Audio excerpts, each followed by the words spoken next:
جب اللہ روٹ جاتا ہے تو میں ٹوٹ جاتی ہوں۔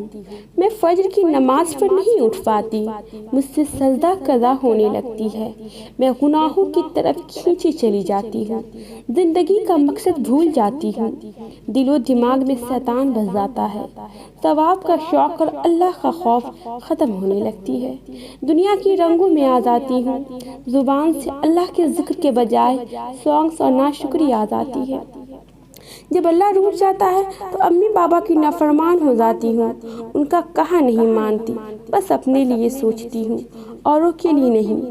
ہر وقت غصے میں رہتی ہوں کیونکہ شیطان میرے نفس پر قبضہ کر لیتا ہے، ٹی وی، سانگس، میوزک، ان گناہوں میں آ جاتی ہوں، عبادت سے دور ہونے لگتی ہوں۔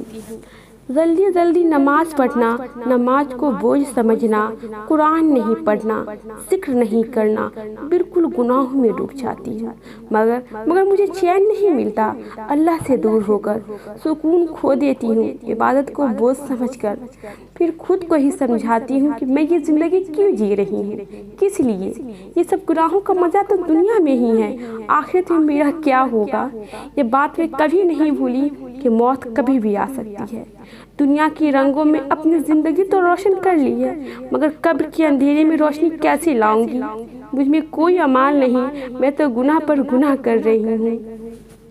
پھر میں پلٹ جاتی ہوں، پھر میں اپنی مرضی کا جینا چھوڑ کر اللہ کی مرضی سے جیتی ہوں، پھر میں اپنی خواہشات حسرتوں کو ختم کر کے اللہ کی طرف بڑھتی ہوں، پھر میں پوری نمازیں پڑھنا شروع کر دیتی ہوں، روتی ہوں نمازوں میں، دعاؤں میں کہ اے اللہ میرے دل میں اپنے لیے محبت پیدا کر دی، اے اللہ میرے دل سے اس دنیا کی محبت کو ختم کر دی، اے اللہ مجھ پہ ایمان والی موت دے، اے اللہ مجھے قبر کی عذاب سے بچانا، اے اللہ مجھے کبھی خود سے دور نہ کرنا۔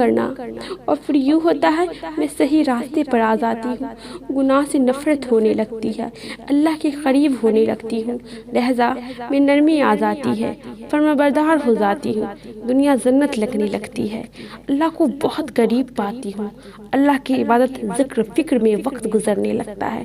پتہ ہے کیوں؟ کیونکہ اللہ ہم سے راضی ہو جاتا ہے، راضی ہو جاتا ہے۔